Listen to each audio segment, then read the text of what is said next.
So next is how we can map many-to-many relationship. Work zone is a many-to-many relationship between the entity, employee and project. So we can create a separate table for the relationship work zone. In the case of many-to-many relationship, we have to create a separate relation for the relationship.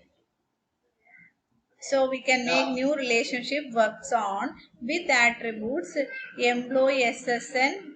That means the primary key of all the participating entity, employee SSN and project number and descriptive attribute if any. Here work zone contain employee SSN, project number and hours. Next is mapping of multi-valued attribute. In the case of multi-valued attribute also we have to create a separate table. For in the case of department location, we can make a new relation with the name department location with attributes D location and D number. The combination of D location and D number will be the primary key of the newly created relation department location. This department number is the primary key of its parent relation. This is the entire mapping of employee company ER model into relational model. Here the super SSN is a foreign key with respect to employee table which refers to the SSN of the employee table. This super SSN and SSN are in the same table. So we can say that the super SSN is a self-referencing foreign key. Self-referencing foreign key. Department number is another foreign key which refers to the department table.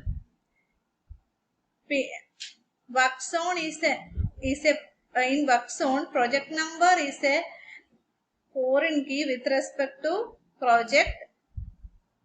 Employee SSN is also another foreign key with respect to employee relation. Next is mapping of NRA relationship. In the case of NRA relationship, we have to create a new relation. Here, we know that in NRA relationship is the relationship between more than two entities. Supply is the name of the NRA relationship here. For participating entities are supplier, project and parts.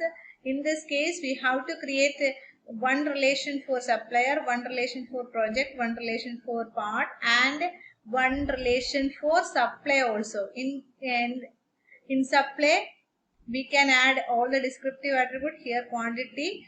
Then we can add the primary key of all the participating entities. That is supplier name, parts number and project name. So the combination of supplier name, parts number, project name being the primary key of the newly created supplier relation.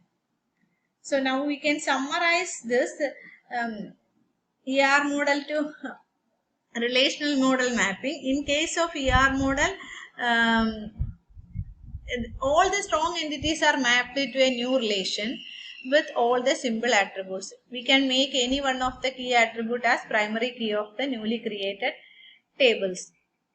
Then in the case of weak entity, we have to identify the owner entity with the owner entity's primary key and discriminator of the weak entity. We can make the primary key of the weak entity.